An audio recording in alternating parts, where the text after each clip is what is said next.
Hey, Ted here from NE Tech. I'm in the welding lab over here and using some of the MIG welders as students, and I figured I'd give you a little show and tell on this. This lab just came together recently, an update on what we had before. Always updating here at the college, as you'll see. So let's take a look. So we've got 10 booths in here, all with lights, receptacles. We have our power MIG. These are our short circuit MIG welders that we're using in each booth. Students are learning to use these for sheet metal mostly, but we'll move on to thicker steel. And then also later on, we'll bring in some of these C300s. These are Lincolns that are programmable. So these are really nice. They use this in the welding, industrial welding program. Electric Boat is also here on site doing training as well.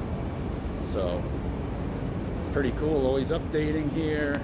So nice the way this lab came out, nice ventilation, great space, really nicely done.